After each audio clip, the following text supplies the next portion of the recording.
How about it, guys? Welcome back to Just Tooling Around. So in our last video, we introduced our 78 C10 project. Spent a little bit of time cleaning her up and got it running for the first time in about 10-15 years. Today, we're going to go back through and start working on the truck again. I know I mentioned in the last video I wanted to rebuild the carburetor, wanted to drain the gas and things like that.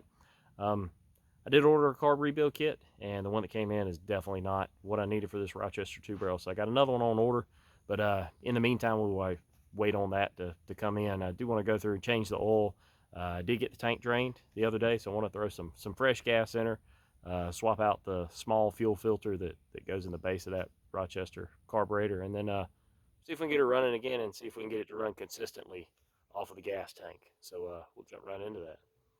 So to start with, I picked up 5 quarts of Shell 15W40. I'm going to throw something a little bit thicker in there, and then also just grabbed a oil filter from the O'Reilly's. I don't have an area right now. My garage on my house isn't finished. Still hadn't got the approach poured, getting into it, but we're working on that.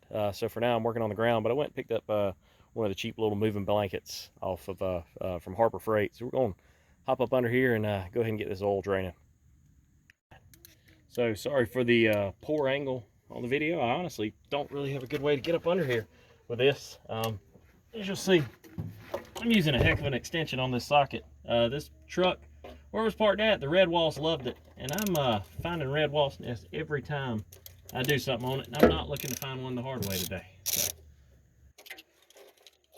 that's the reason for the ridiculously long extension. Well, let's see. There we go. Got it without dropping the plug.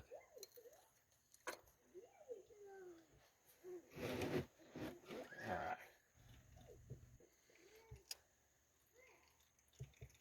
So I will say, when I was checking the oil, it did have a pretty strong smell of gas. So I'm thinking that for a while there was just some gas leaking down in there. It was also extremely overfull and fairly thin. So I'm thinking most of that was due to the gas in it. Pretty dark too, so it looked like it'd been a while since it'd been changed. But we'll sit there and let that drain, and I'll try to position y'all back up under there when I go to pop the filter off here in a second. All right, let that oil drain down pretty well. Let's get up under here. We'll go ahead and throw the plug back in it.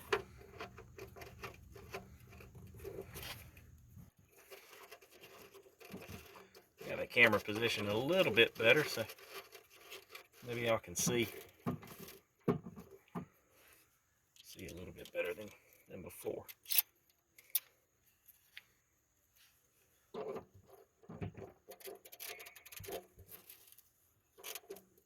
All right.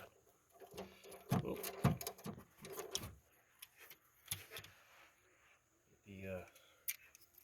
Get the filter wrench up under here, and let's see if we can get this thing off. Maybe we'll get lucky. Oh yeah. Actually wasn't too bad tight.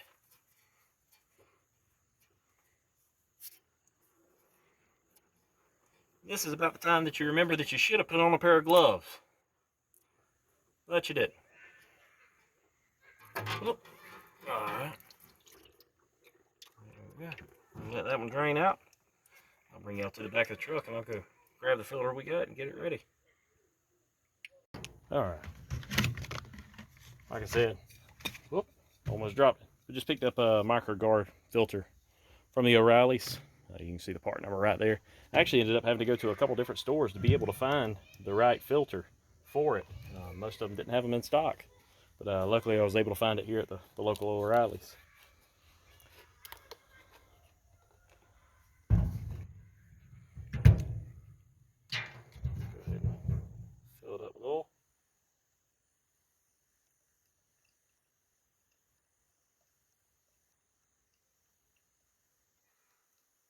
Filter holds quite a lot.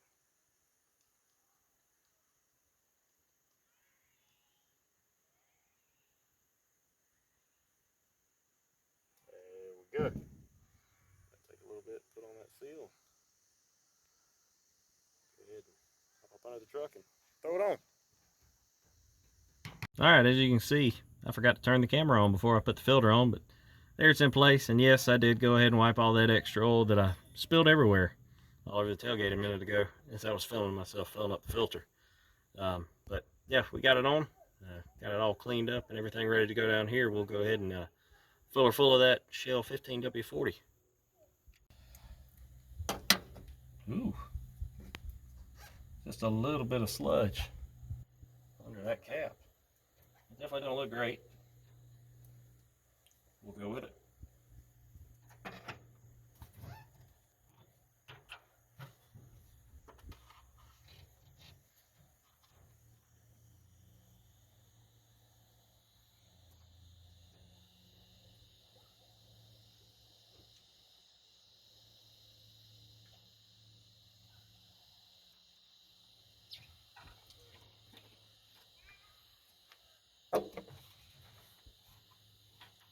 That's the fun part, trying not to spill the 4-quart jug.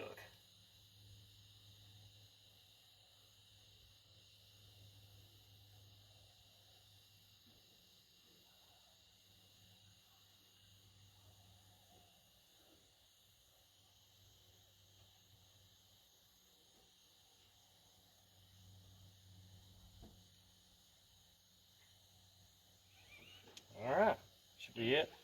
She calls for 5 quarts. So get that funnel cleaned off and we'll check the oil and make sure we got what we need in it.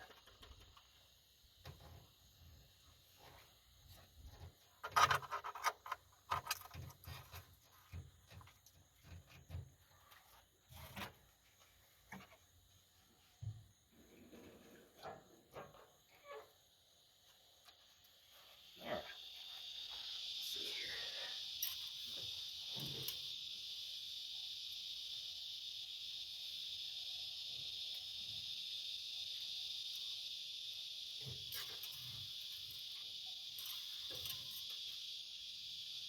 So one thing I will say, I don't believe this is actually the right dipstick for the truck. When I pulled it out yesterday and got it cleaned off, I noticed, I don't know if you can see right there, but it looks like that end's been cut off to shorten up the dipstick.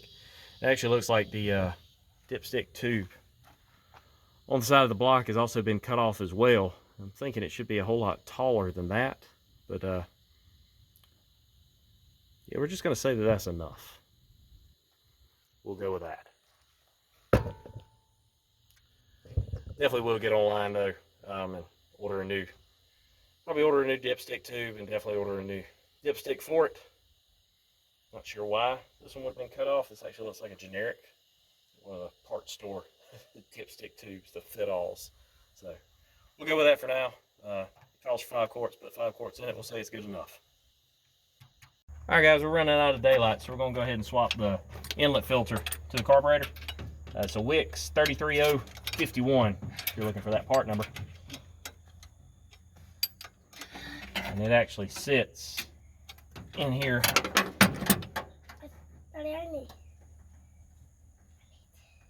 Sits in here behind that little housing. Like I said, it's got a check valve inside of it. Daddy, where can I clue? Where can I clue? As y'all can tell, I've got a little helper over here who wants to grab a screwdriver and work on something. So it's got a check valve inside of it, and in behind it there's actually a little spring, so just be careful when you take it out that you don't lose that. That's what holds the filter down. We got a new one right here. We'll go ahead and pop that in the housing. Yeah, we gotta put that. Yeah, that go like that. Why, Daddy? It does. And it does, Bubba. And then. Alright, we'll throw that up in there and tighten her back down. And Yeah, we I think that's where we're going to end it for tonight, guys. Yeah. So it's been a few days since we changed the oil in the truck. The last time we got it to start, pretty sure it was running off of nothing but carb cleaner. So what I did is I disconnected the fuel tank, and we're going to run us a line from the fuel pump down to the gas can I got sitting here on the ground. Going to test it out and make sure that fuel pump actually works. See if it'll run off of that tank, and it'll kind of point us in the direction of what we need to work on next. But I want to do that. I also picked up some plugs and plug wires, and we'll probably go ahead and do that this afternoon as well. But we'll go ahead and run this fuel line down here and see if we can get it to run off of that tank. So I don't have a piece of fuel line long enough to make it out of the bottom. But what I do have, I have this red hose that came with a little suction pump kit I bought from Harbor Freight to drain the fuel tank with. It says it's fuel rated. I think it'll work long enough for what we're looking to do today. And it is 3/8, so it'll slide right on the inlet of the fuel pump there. I'll go ahead and run it out the bottom. Get it fished around in here and flap it out and dump it in that tank. See if we can get it full.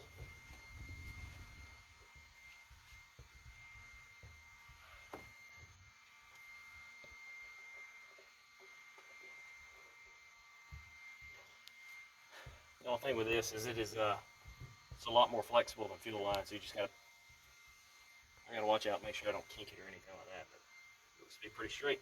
What I'll do now is I'll go ahead and get the jumper cables and get them hooked up and get the jump pack on it. I already got the OBS pulled over here. Still hadn't bought a battery for it. We'll get to that eventually.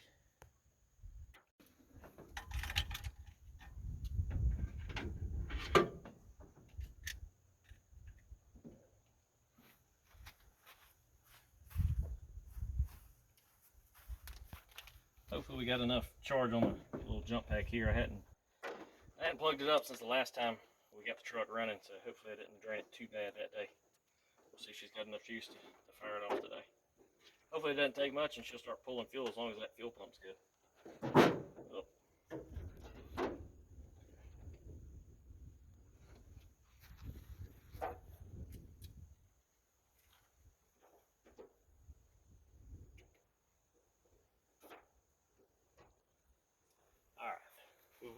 Let's see. I'll go ahead before we start. I'll hit it with a little bit of carb cleaner just to get it started. It'll take a few minutes before it starts pulling fuel.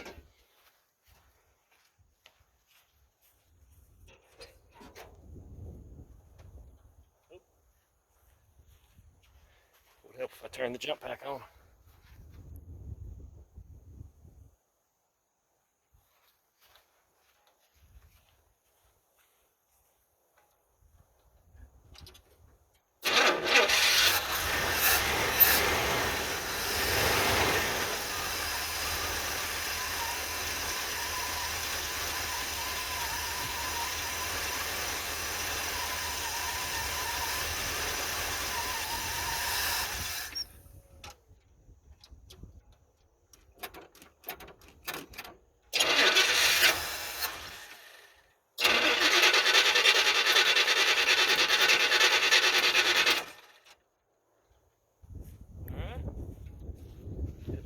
More carb cleaner here.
Let it sit here and idle for a minute. It does look like we're pulling fuel out of that tank. We are smoking a fairly decent amount too, so probably had to figure out what's causing all that as well, but it does look like the fuel pump is working. We'll let it sit here and see if she'll idle for a few minutes.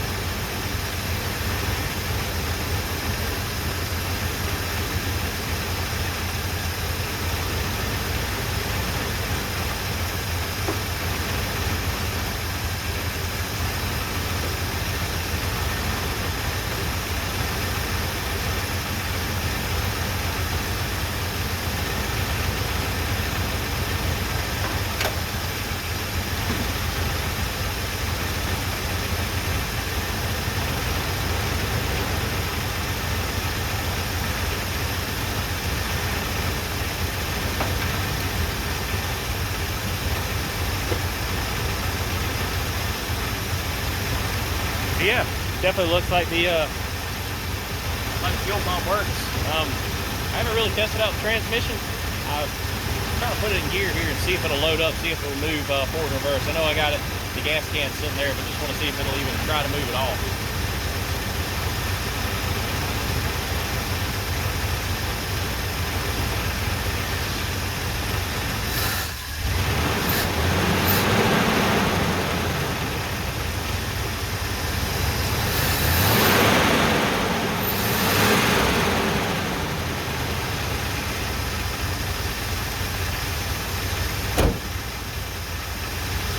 That's kind of what I was figuring. So I'll go ahead and shut it off here and then I'll talk. That way we can hear.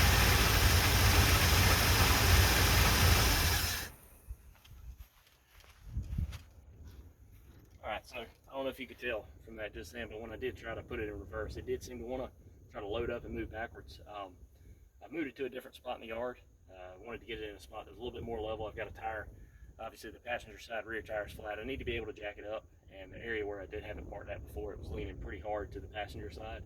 Didn't really feel comfortable putting it up on jack stands there, so I moved it across the yard with the tractor, and took a good bit to get a couple of the wheels freed up and moving. I have a feeling that this front passenger side calipers hung, as well as that passenger side rear brake as well, so most likely that's why it won't move. We'll get to that a little bit later, but I'll go ahead and grab the stuff here, let it cool off for a few more minutes, and then we'll jump on doing the plugs and plug wires on it. Okay, so we got our plug wires here. Just went down to the local O'Reilly's and picked up just some basic OmniSpark plug wires and some AC Delco R45 TS plugs. We'll go through. I like to take it one at a time rather than pulling all the plug wires off at once. I'll do it one at a time, try to match the lengths up as best that I can. I got to looking here a minute ago, and I found this in a couple different areas on the truck. A lot of twine, baling wire, even fishing line being used in different places, holding wires up and stuff like that. So we'll cut all that off and start working on it. One thing I did notice is this set plug wires that's on it are the straight boots, whereas the ones that I bought are the 90-degree angle plugs like I'm used to on the small block Chevys. So hopefully we can route it in a way to keep them off of the exhaust manifolds. But we'll go ahead and start right here on the first one. I don't know if you can see in the video, even through the wheel it run, there's a little praying mantis that's been hanging out on the intake manifold and bouncing around between it and the carburetor the whole time I've been filming today. Apparently it wasn't getting too hot for him.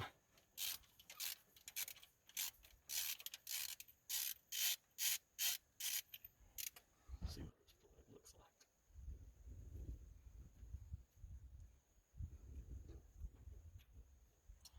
like. Yeah, not too bad. A little bit of oil around it, but overall, doesn't look too bad.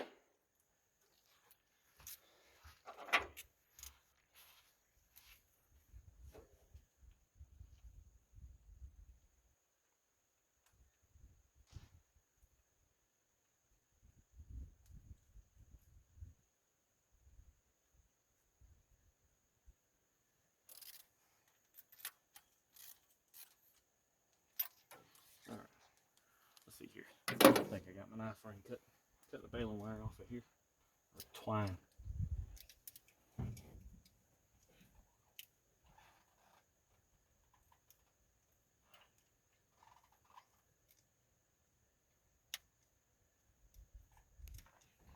There we go. Got that back. Alright. Go ahead and lay all of our plug wires out here. See what lengths we got and see which one matches up closest to what we got here.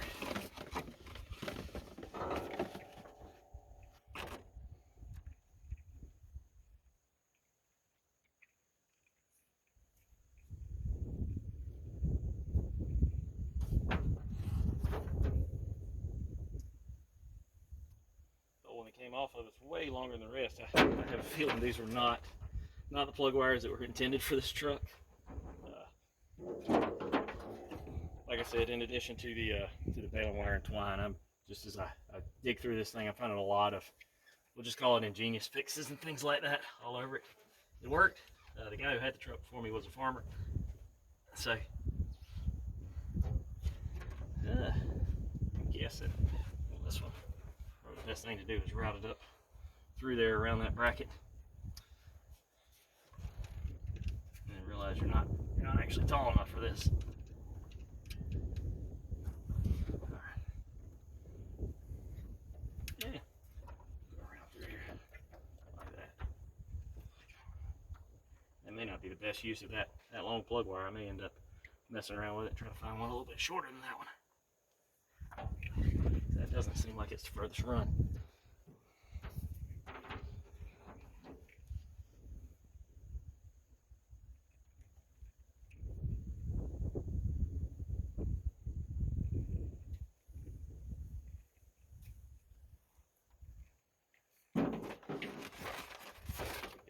Out of the way. Here we go. This one I think will work a little better.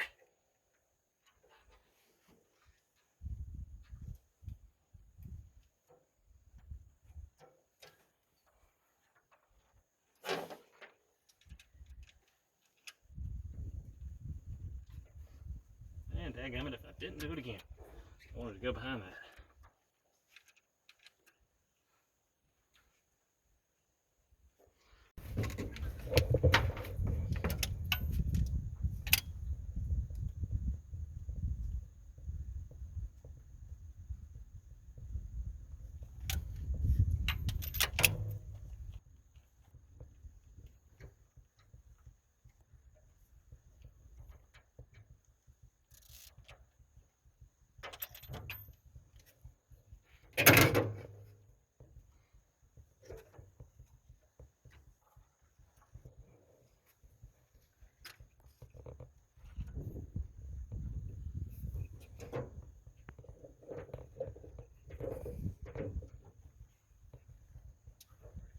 Close to the right length, it looks like.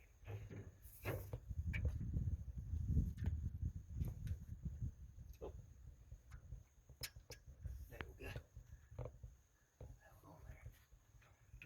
Back around here with the other. Once we get all of these out of here and everything on, we'll try to zip tie them up, clean it up.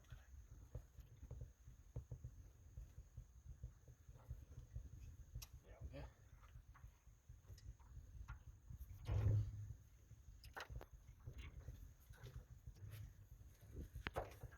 Pull that out of the way.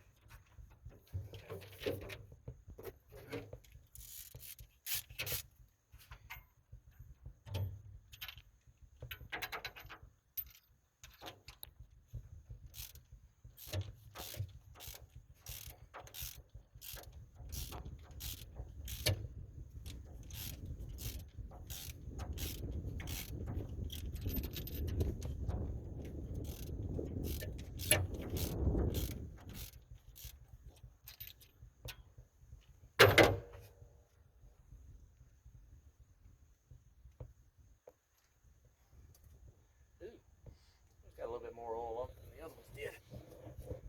Number two looked pretty, or the second plug looked pretty good, both of those. That one right there. It's got a decent amount of oil build up on it. A lot of carbon on it as well. Seeing all that oil on it, maybe, obviously there may be cause for some of our smoking and stuff that we're seeing. I really, I don't know how well I mentioned it in the first video, but I really have no idea how many miles are on this truck. I know at some point it got a replacement 305 installed in it. The original 305 that was in it was up under a tree in the original owner's yard when I went and pulled this truck out of the barn. So there's no telling, no telling how long it's been since this one's been put in there. That the motor that was laying in the yard was in pretty rough shape, so I know it's been hanging out in the weather for a while. But the gauge cluster, you really can't read it. It's pretty sun faded and weathered, so I really can't tell. No idea how many miles are on it. There wasn't any documentation or anything written down.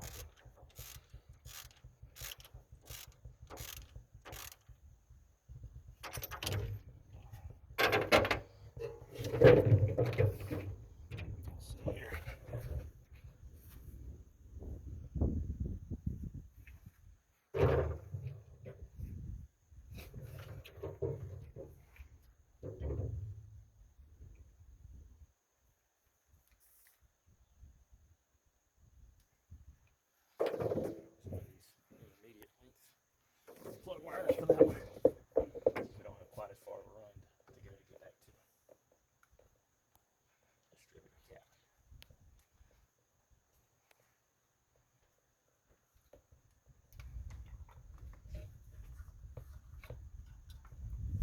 Also, probably while I was at it, I know I probably should have picked up a cap and rotor, but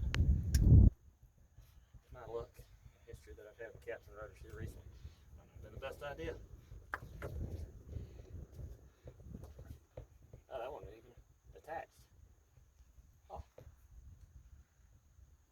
Alright.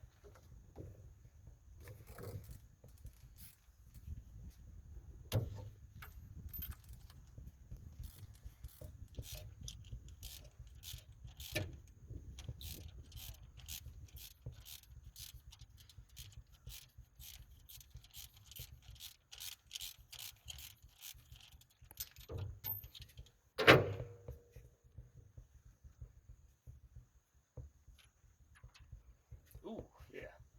Give me oil on that one as well.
Man, it's hot out here today. I think the heat index here in South Georgia today somewhere around 105, 106. It is brutal. In here in a minute, sweat start dripping off. Good gracious. It does not want to seem to. There we go. There we go. All right. Now we got the driver's side done. I'll go ahead and finish up the passenger side, and I'll come back to y'all when I'm done with that. So we got all the plug wires in, all the plugs in, got everything routed, tied up as best we could. Overall, doesn't look too bad. Everything routed, kept off the exhaust manifolds and all that. I want to show y'all what the plugs look like that we pulled out of it. So plugs on the right hand side are obviously driver's side of the motor. First couple looked okay, started getting wetter, a little bit wetter with oil. Similar story on the passenger side as well, towards the back of the motor. Seemed to have a little bit more oil on the plugs, but nothing too terrible. It wasn't like they were dripping wet or anything like that. So what I'll do, I'll get everything set back up again, and we'll fire it up one more time, just with the new plugs and plug wires on it.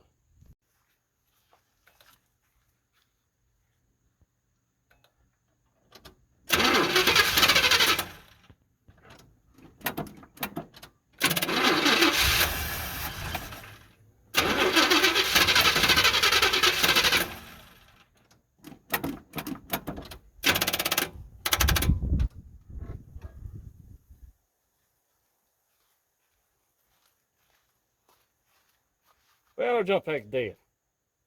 That's great. Alright, so we'll let the battery pack charge up for a couple hours, and also let the temperature cool off a little bit. It feels a whole lot better out here. Let's see if she'll fire up now.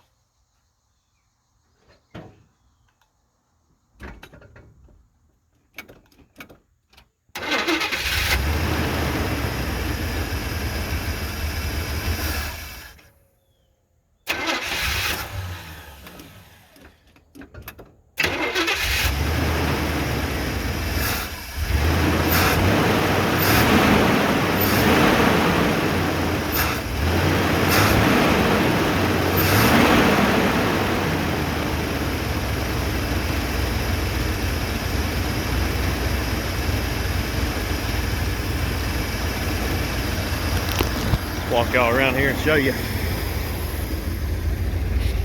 while we're running.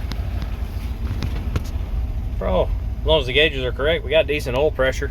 Voltage is a little goofy, and the gas gauge kind of bounces all over the place. I did drain quite a bit of gas out of that tank using a little hand pump, pulling a good bit out of it. I'd like to see if I can get the rest out of it and try filling it up and see if we can hook the fuel lines up to it and run it off of that.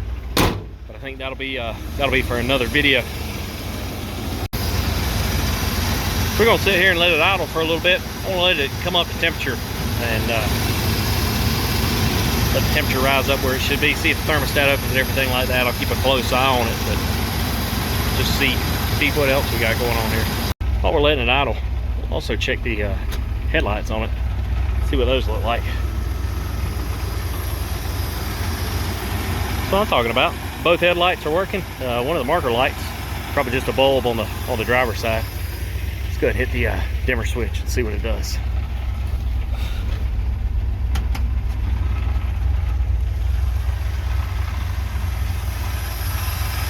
Oh man, got brights on both sides.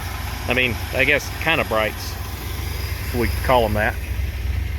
All right, as we started building temperature, we are smoking a little bit more. Maybe part of the reason why this truck was parked. We really don't know. Don't have the original owner to ask. All right, guys, we've been letting it idle for about 5-10 minutes, and oh boy, are we smoking. Blue smoke smells like burning oil, so I think we got some bigger issues going on with the motor. Now, overall, she's idling well. Smoking up here a little bit as well. It looks like there's some buildup on the manifold on that side that's burning off, but whoo-wee. I'm gonna go ahead and shut this thing off before I smoke the whole neighborhood out. As the smoke begins to settle, I guess this is just as good a time as any to go ahead and cut the video. We were able to do an oil change, a filter change, did a quick tune-up on it, throwing some plugs and plug wires on it, and we proved that the fuel pump works. We ran off a gas can for probably 15-20 minutes. The truck idles, it'll rev up just fine, but the big problem we got right now is the massive amount of oil that we're burning. This thing she's smoking like a freight train. So there's definitely a lot more going on in this little 305 than we originally thought. I did put it in gear, as y'all saw, and it does seem like it wants to load up, it wants to move. So if we could get the front caliper unstuck or the rear drum unstuck, we could probably get this thing to drive around a little bit. And that's probably what we'll work on next time. But as always, guys, I really appreciate everyone watching Just Tooling Around, and we'll see all y'all next time. Thank you. Hold up, guys. Let me get a redo. As I ended the video and was putting all my tools away and getting ready to go in the house for the night, I happened to walk by and I took a look down at the muffler, and I noticed something. So as I was walking by, I noticed there was something hanging out of the end of the muffler. Looked almost like mouse nest-ish mixed with oil and a bunch of other gunk. So what I did, what any smart person would do, and I just took the Sawzall and cut the muffler off. And I'll drop a video of it in here after I let it idle for about 10-15 minutes. And then revved it to the moon and back, because you know, 305 with no exhaust sounds amazing. Did that for a little while, and a little bit of smoke, but nothing like what we saw earlier. So may have been something going on in there. Might have been burning off more than it was burning. I don't know. That's at least what I'm going to tell myself. But again, guys, thanks for watching, and we'll catch y'all again later. See ya.